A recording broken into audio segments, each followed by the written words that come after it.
So I'd like to welcome you to the 49th annual presentation of the Weniger Awards. I like to call these the Oscars of the Adventist Church, but far more important than the Oscars that'll take place in a few days. This program was established in 1974. I believe that an accurate appellation for our first recipient of the Weniger Award for Excellence could be Trans-Pacific Academic Administrator. Beginning life in Thailand, Malaysia, and Singapore, her professional life moved to our side of the Pacific, moving from Redlands Academy up the coast to Pacific Union College, further to Walla Walla University, back down to La Sierra University, and then back across the Pacific again to the Philippines, where she currently serves since 2019 as the president of Adventist International Institute of Advanced Studies, better known as AIIAS. When I contacted friends at the institutions where Dr. Ketting-Weller has served, at PUC, former academic dean Nancy LaCourte said, "Ginger was elected by the student body as Educator of the Year for her outstanding teaching. Her courses were always a balance of theory and applications, including stories from her experience. She invited students to her home for meals and worships and also used her skills as an accomplished keyboard musician and practitioner of the dramatic arts. When John Brunt was academic VP at Walla Walla, he hired Dr. Ketting-Weller as his associate, saying that she combined efficiency and attention to detail with personal warmth and compassion, a rare combination. When Dr. Ketting-Weller succeeded Alyssa Quito as Dean of the School of Education at La Sierra, she said Ginger's deanship was characterized by a strong sense of mission for Adventist education and an openness to new ideas. She created an environment in which students and faculty could flourish and was committed to mentoring international students who would, with their advanced degrees, spread the good news about Adventist education to all parts of the world. At AIIAS in the Philippines, Dr. Ketting-Weller's institution is staffed by faculty from 20 countries and currently serves students from 60 countries. During her tenure there, Ginger has led the institution through the eruption of the nearby volcano and a 2-year pandemic lockdown, as well as developed a collaboration with the Chinese Union Mission to provide online seminary graduate education in the Chinese language to pastors across China.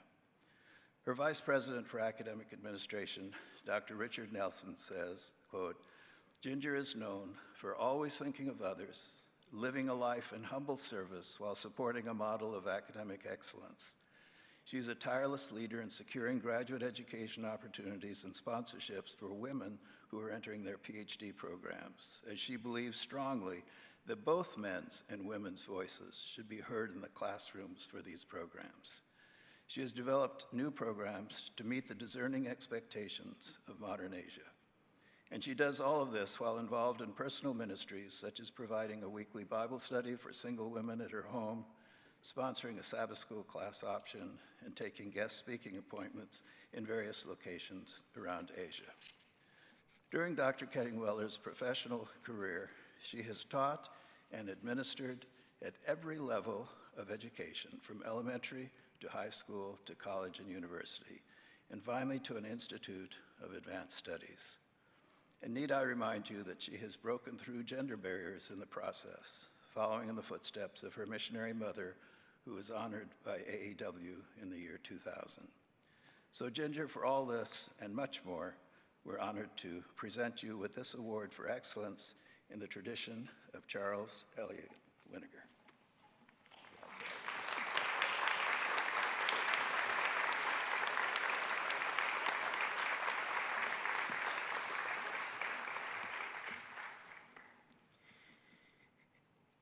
Thank you, Larry, and thank you to the Weniger Executive Committee, who somehow noticed me half a world away from here.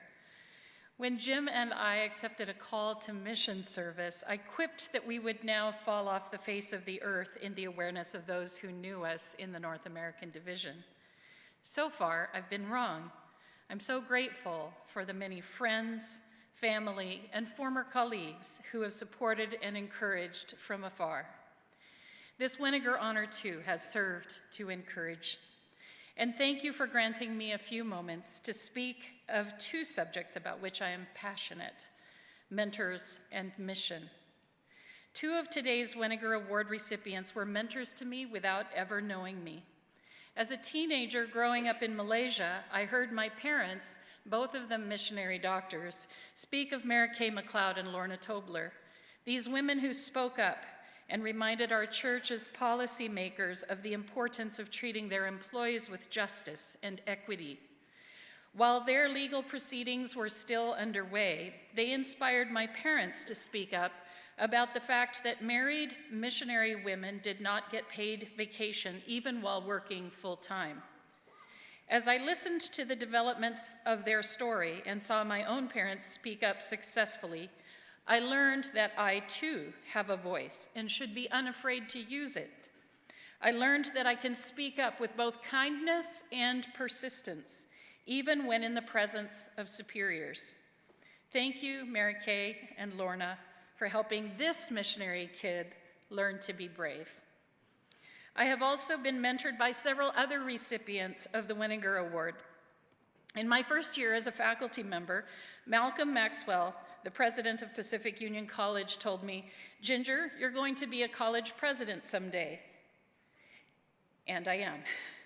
His vice president, Charles Bell, told me, "Ginger, you're going to be a vice president for academics someday." And I was. Not even my parents had voiced such expectations. These men said it so easily, as if my potential was obvious to the most casual observer.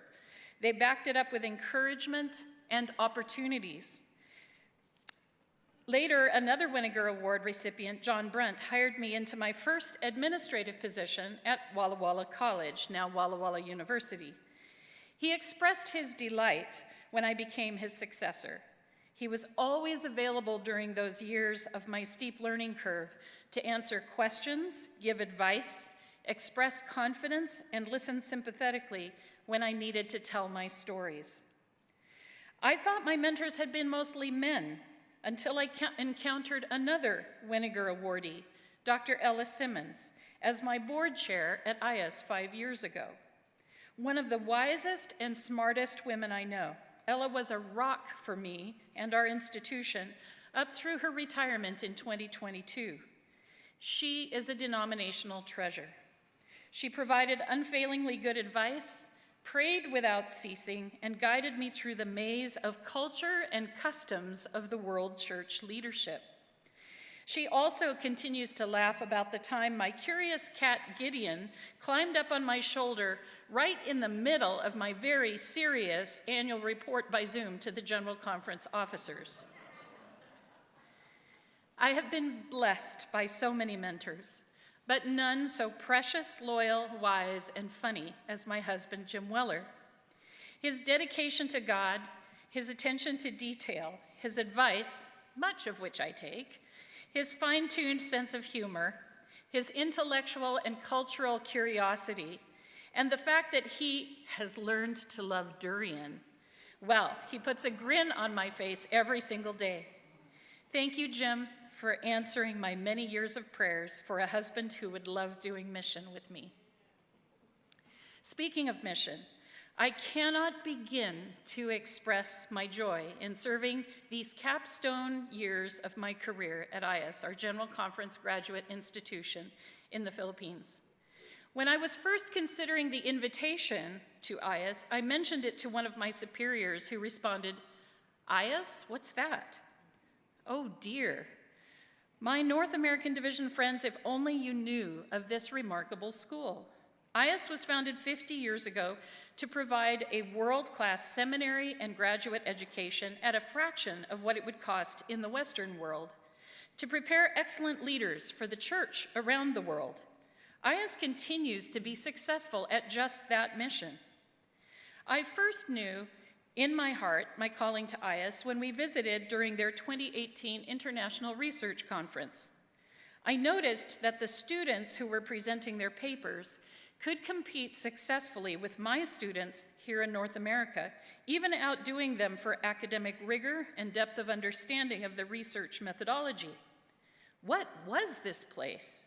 I wanted to be a part of it, and I still do. The privilege of working with faculty, staff, and students who have hearts of mission is an antidote to the divisiveness and discouragement, the secularism and cynicism which too often characterize those who are highly educated in the world that I've worked in for so many years. What is special at AIIAS is not just the near absence of the woes of the Western world, but it's our passion to spread the gospel that binds us together in one multicultural unity.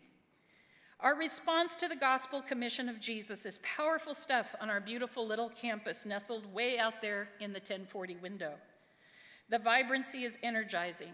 Students from 60 countries and faculty from 20 countries study, worship, do missionary work together, teach one another, play vigorously together, can we say badminton and soccer, and pray fervently together. This concept and the culture was built by the faculty and administrators who have gone before me. Hopefully my work can nurture it further.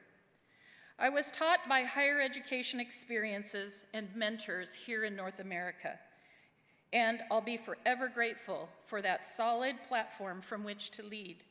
But now I'm swimming in the really fun stuff.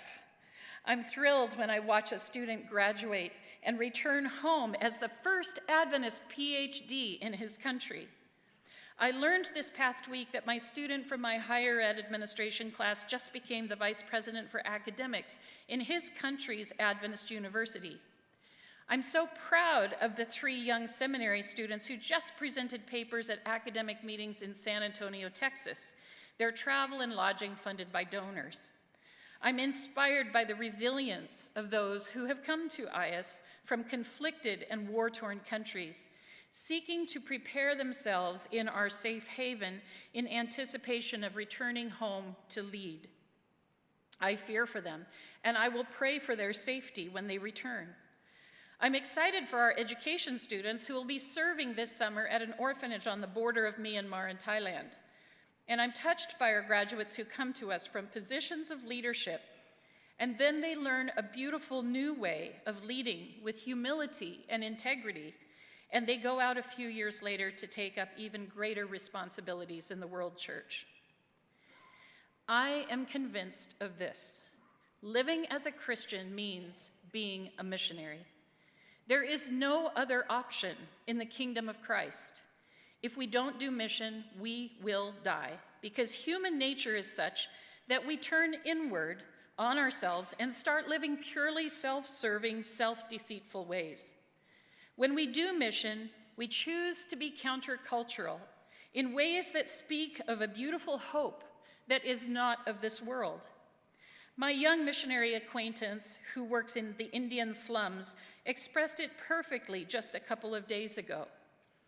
It's not as scary as I assumed it would be. Harder than I assumed? Yes. But it's actually freer and the air feels cleaner up here.